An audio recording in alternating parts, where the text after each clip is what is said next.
This victim of this heinous violent crime just happened to be a deputy sheriff. I stand here filled with mixed emotions. Like all of you, I'm incensed. I'm incensed that any human being would inflict this type of violence against another human being in our wonderful, special Tampa Bay community. I'm absolutely incensed that this bad guy had zero regard for human life. At the same token, I'm overwhelmed with gratitude. I'm grateful that Deputy Hall will make a full recovery. I'm grateful that our state attorney is so diligent, assigning her team during the holiday, bringing everyone in, getting us what we needed, subpoenas, search warrants, everything we needed working around the clock. Our detectives, our investigators, since this incident happened, hasn't had a wink of sleep to make sure that the individual accountable for this crime is responsible. At the same time, I stand here as a grateful sheriff, grateful that this community has zero tolerance for anyone that would ever harm one of our law enforcement officers. I figured at this point, since the last time we were in front of the media and details were extremely preliminary the night of July 4th into July 5th, that hopefully I can fill in now some of these gaps of not what we believe, but what we now know. On the work shift of July 4th, which actually, as we all know, at midnight goes into July 5th, Deputy Kalen Hall is one of our K-9 deputies. He was working overtime. We asked for volunteers to work overtime to participate in our impaired driver operation. This deputy was out working overtime to ensure that the roadways were free and safe from impaired drivers, so while all of us were out celebrating the holiday, that us and our loved ones would make it home safely. Around midnight, right after midnight, he sees a car a black BMW, and it's having a difficult time failing to maintain within a single lane of traffic, a true indicator of an impaired driver. So he conducts a traffic stop on that individual. He exits his car. They're on Nebraska and Barris, a very busy road, goes behind his car to smartly, wisely, to use the car as a buffer, and walks up to the side of to approach the BMW. And at that point, as he's getting closer, as you can see by the body cam footage, the driver says, "I'm fleeing, I'm out of here, and I'm taking off and trying to elude arrest." At that point, Deputy Hall wisely made the decision to not pursue. At this time, there's a lot of people coming back from parties and functions, and I shouldn't pursue. I don't believe the charge is warranted at this time to pursue and put this community at risk. So he turns off his emergency equipment. But being a K-9 deputy, he specializes in tracking individuals who have the habit of trying to elude arrest. So he didn't give up. It's not surprising that it took him less than 25 minutes as he's circulating the different neighborhoods to locate this black BMW, backed into a parking space. So as he pulls in and gets out of his car. When the driver sees our deputy sheriff, recognizes him as a deputy sheriff, he puts the car in gear, hits the gas, and intentionally strikes and runs over our deputy, knowing that you can't ram the car. The only pathway to his escape is through the deputy sheriff. Showing zero regard for human life, making the determination that him eluding arrest was more important than this deputy's life, he intentionally puts the car in gear, hits the gas, and runs the deputy over, leaving him laying on the side of the road like an injured dog, not knowing how injured he is, how severe the injuries. Did he kill this deputy sheriff? He didn't care. He never came back to render aid. He never came back to check on him. Zero regard for human life. All he cared about for the second time within a short half hour was eluding arrest, making sure that he wasn't captured. I can't imagine what was running through his mind. Was it because he was an impaired driver? Was it because he had a felony amount of marijuana in the car? Was it because he already has some pending charges? What would go through an individual's mind to say, I'm going to run through that deputy sheriff, my only pathway to escape, to make sure that I don't get arrested this night? As he's leaving, he gets on the phone with his girlfriend, tells his girlfriend what he's done, pleading for help, that he's done something serious. He drives about a mile away, realizing in his criminal mind that the only nexus to him and the crime that he's just committed is his car. He needs to get rid of this car and get as far away from this car as possible. So about a mile away, he goes into a neighborhood, he leaves the car and walks away from the car. His girlfriend, hating him that night, calls his mom and tells his mom, listen, our bad guy, your son has done this, he needs you to go pick him up. She gets in her car, she goes to where he's at, she picks him up and brings him home. It's not too much longer, a few hours, where we get a search warrant for the house. We know where he's at. We show up at the house. We start asking questions. He immediately never shows, throughout the entire conversation, as short as it may have been, any remorse. He showed zero remorse, only denial. I don't know where my car keys are. I don't know where my phone's at. We located him with the search warrant on the nightstand right next to his bed.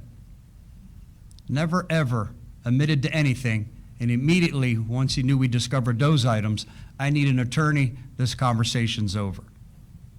Never shown any type of remorse.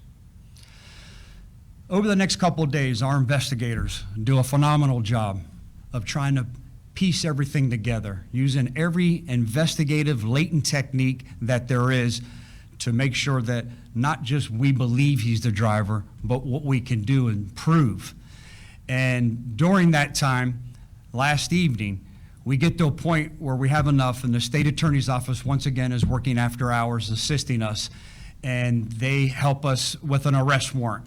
And I'll go into the charges here momentarily. While their surveillance team, knowing that we are going to place him under arrest, several hours earlier have been following this individual. His friend picks him up. They go to get a rental car. They go back to a house, and he packs his bags, and he's loading the car up. Our surveillance team contacts us and says, hey, I think he's headed into the abyss. I think he's taken off. So as he's headed into Pasco County, he's the passenger in this rental car. He has another individual I'll speak about, another bad guy.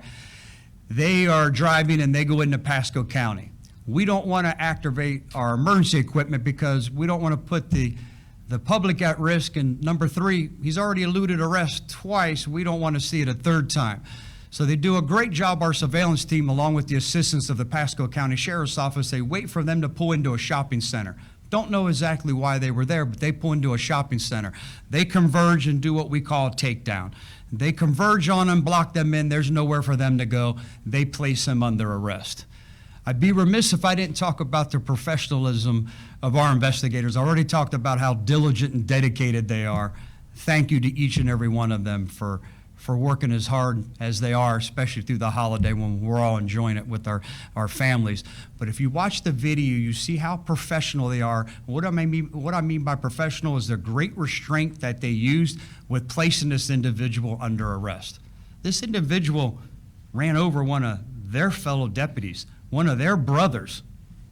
You can understand the anger that all of us are harboring. They didn't let their emotions get the best of them, and you see with this video, which we will release to all of you, just how professional they were when they effected that arrest. I made comment and alluded to the fact we thought that they were headed into the abyss, that they were taken off. He knew that the time was up, the gig was up, and he had his only option, once again, was to flee, and he was going to try to get away. When we arrested him, the only comment that he made was that his mom had given him money and it was in the backseat of the car. So he's in a rental car. He packed his bags. His mom gave him some money. I'll let the rest of you determine what do you think he was doing. Wasn't going to church to donate the money. The driver that he's with is also a bad guy. He's out on bond right now, and his charge from the Tampa Police Department was great bodily harm, inflicting great bodily harm on another human being. It has just been upgraded to attempted murder here within the past week or several days. So he's another bad person that we have in our community.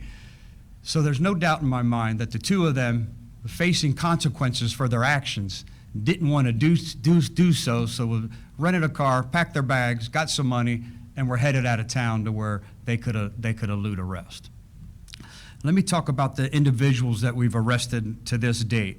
I talked about our bad guy, William Todd Lewis, Jr., 24 years of age, aggravated battery on a law enforcement officer, possession of cannabis more than 20 grams, leaving the scene of a crash with serious bodily injury, reckless driving with serious bodily injury, aggravated fleeing to elude serious bodily injury or death, fleeing attempting to elude a police officer.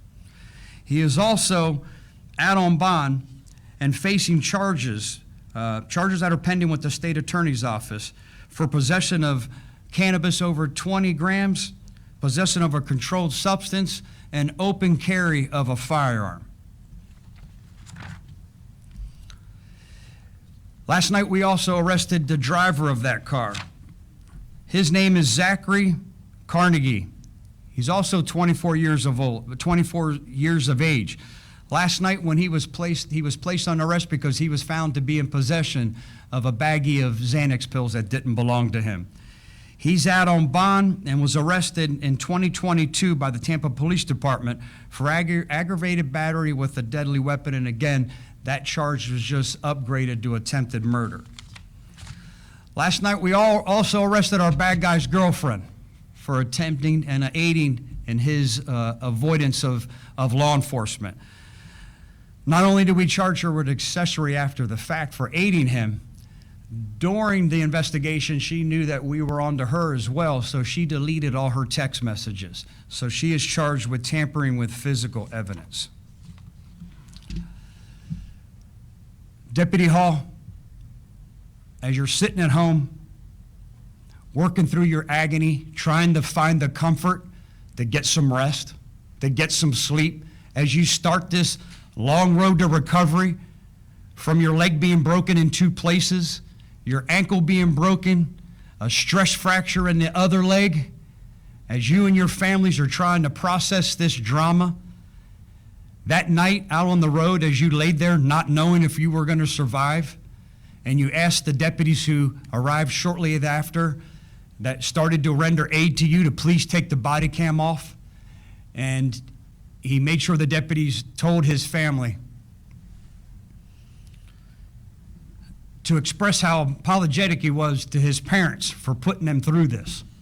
Not only the fact that they were 4 hours away on vacation and would have to turn around and come back home, but there was a point in time there where he didn't know how seriously injured he was. He didn't know if he was going to make it.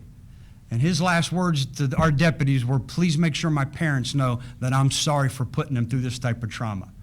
As you're home, as your family's home, as the law enforcement community is at work and home, and this community has understood the importance of safeguarding the very individuals sworn to protect you and your loved ones, I hope that these arrests will bring you some type of solace and comfort. I also will be bold enough to make a statement that as our investigators continue to work through this latent investigation, this isn't the final arrest in this case.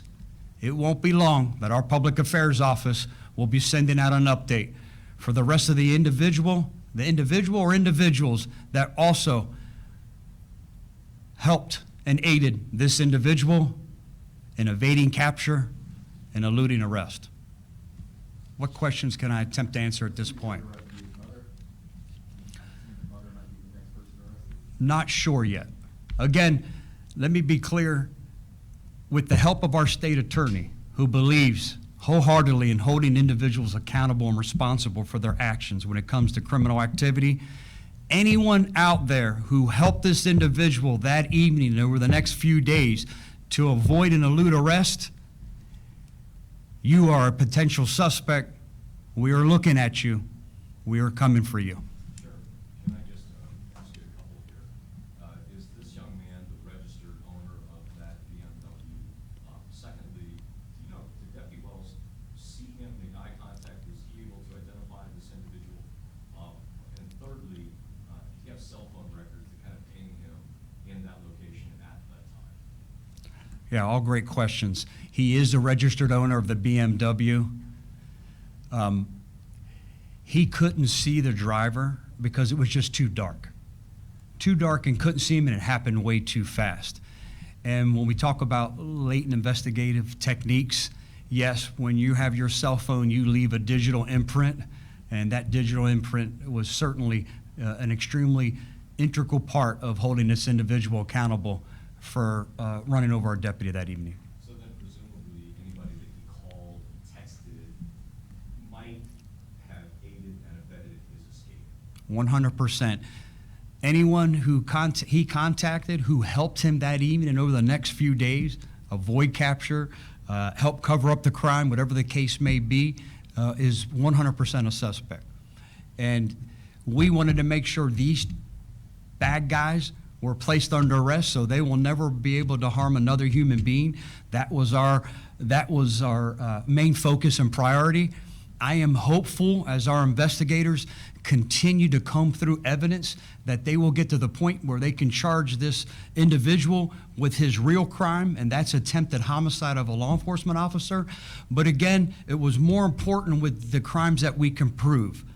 And the ones we can prove right now that I believe will be enhanced later on is what we've charged this individual with, this bad guy, to get him off the streets before he's able to harm anyone else. Sure.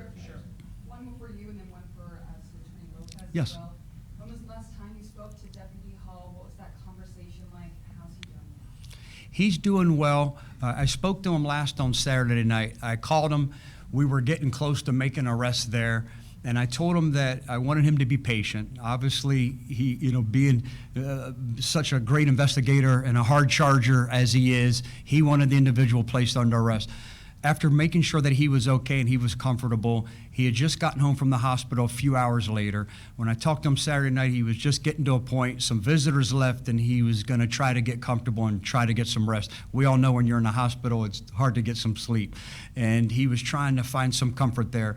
Also expressed to him as we were back and forth with the chief deputies and the colonels and everyone that was been involved with this since the moment that it happened, talking with them and working through to make sure that there were some crimes. Also, ones that we could prove. I wanted him to be patient. If I had to sum it up, I wanted him to be patient. We wanted to, why charge him with one thing when we could charge him with everything that we could prove? At the same time, having phone calls and telephone conversations with our state attorney and her team. It's a holiday weekend. There's on-call attorneys.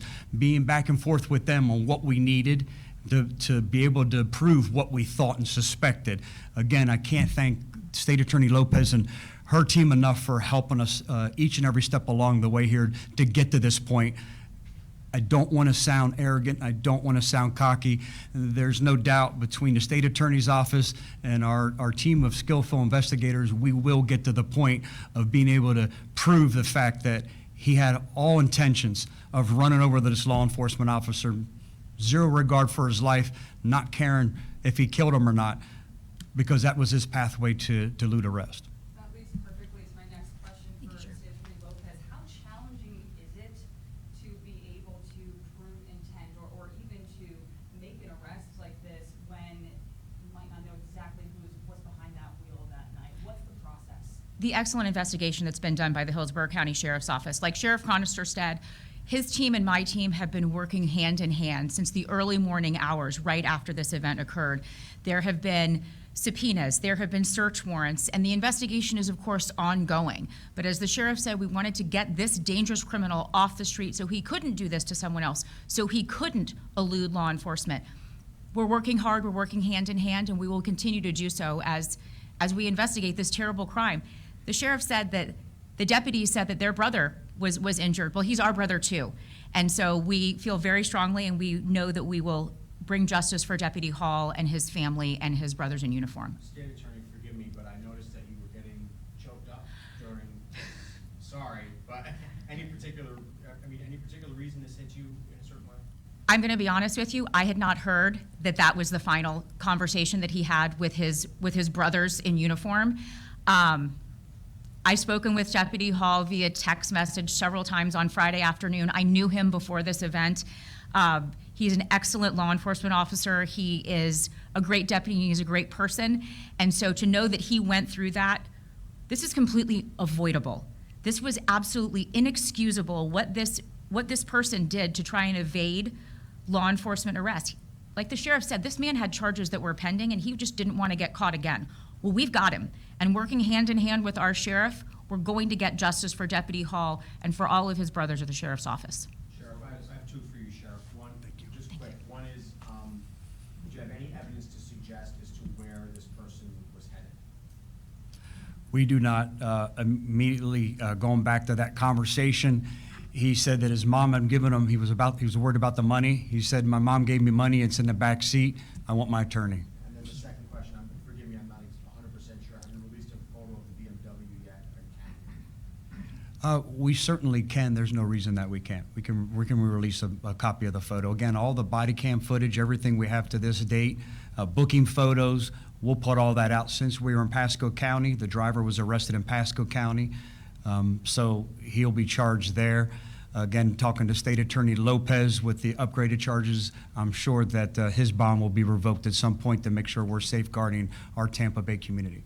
Sheriff, Yes, sir. this has not been like the first case that you've been through with officers that have been struck by people that are not behaving the way they have to.